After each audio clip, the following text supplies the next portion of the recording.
Now what we've done is developed a sort of protocol for treating these problems.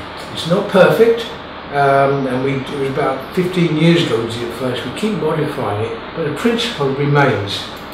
Firstly, it's a logical system for implementing all these different alternative approaches for people with autism and related disorders. We have a lot of people doing this with chronic fatigue syndrome, with ADHD, things like that, and finding it to be helpful. It's based on the Northern Ireland peace process, a ceasefire, removing the obvious guns and bullets, the preliminary agreement, we find out what's really wrong, and then the active reconstruction, the toughening up so it doesn't happen again, just putting the chemistry right. Before you start, read it up. There's plenty of stuff on the internet and plenty of books about it. Read up so you understand what you're doing and why you're doing it. You can then understand what's going wrong. Physicians don't seem to understand it. Parents do. They're vested interest in understanding it. Get professional support if you can. Physicians in this country get laughed at, mocked by others and for doing so. But a lot of them are actually supportive when their own children are affected, and some are still brave enough to refer on to other people. But there are nutritionists and dietitians who are actually rather good now at these things, to get professional support from them. Okay, we're not talking about harmful drugs. There are other conditions like celiac disease, which is a well-known disease, an allergy if you like to gluten, and this causes all sorts of problems, and certain amino acids which you should consider. And chat with your GP or with a physician, is it this? And they will say, no, forget it. Or they might do a test to rule it out. And that's fine, they should be done.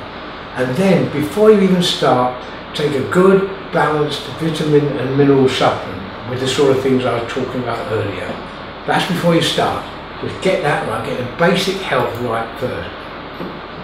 Each of these interventions is seen as part of an overall program. They're not alternatives to education, they're complementary. They're part of the treatment program. Each intervention is a time-limited experiment for that person.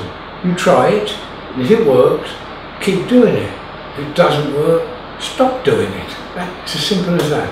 And if you say to me, I don't know whether it's working or not, it isn't, we assume. But sometimes people have thought that, taken it out, and then noticed that things are going wrong again. So put it back in again, put the intervention back in. But that's all we've got for most of these things at the moment. We don't care what chemical tests say.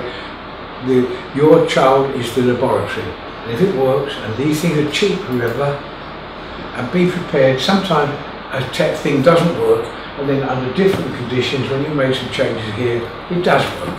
So be prepared to do that. This is the crude version that we had. The ceasefire, the first thing you do is remove casein and gluten.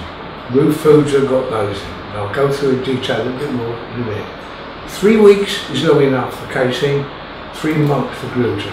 Then look for other things, allergies and things which might be causing it, and then there's a whole list of other things which you can do.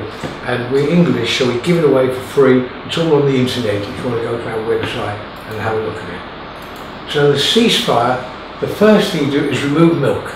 Milk, butter, cheese, anything that's going to have cow milk in it. Take it out.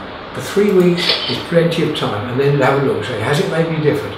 Most kids, you can tell within 3 or 4 days whether it's working. We say give it 3 weeks to make sure that it's that's doing it. Make sure that the child's granny is not feeding it milk, or the school teacher's not giving some. A lot of people try to sabotage these little tests. 3 weeks is long enough. Food is not what it used to be. Milk used to come from beasts like this, inbred cows. That is a Guernsey cow. But nowadays, most of it comes from a different type of cow, a black and white cow, and the milk is actually different. And I'll talk about that later. 99% of our milk comes from this one, not that. These are very different animals. They might look the same. So there's different breeds of cows. Milk is now pasteurised and homogenised. It used to be new, they'd come around every day with the milk, delivering it. Now it's been in the supermarket and it's weeks old before you get it. Cows used to eat grass. Now they eat seeds and grain to produce it. And if you're unfortunate enough to live in the United States, and it's packed with hormones and antibiotics as well. It's not the same food as we were brought up on many years ago. Milk from cows is wonderful food for baby cows, or for genetically modified humans with thick leather skins and horns. And the only reason I do that is a cheap opportunity to show you our father, Karl Reichardt, the daddy, the Norwegian hero who started off this debate, and he was ridiculed and mocked by everybody, but he was saying the truth. And most of what you hear is based on his teachings. He's still an old fellow, he's still around and very active and very, very clever, very funny, very big man as well.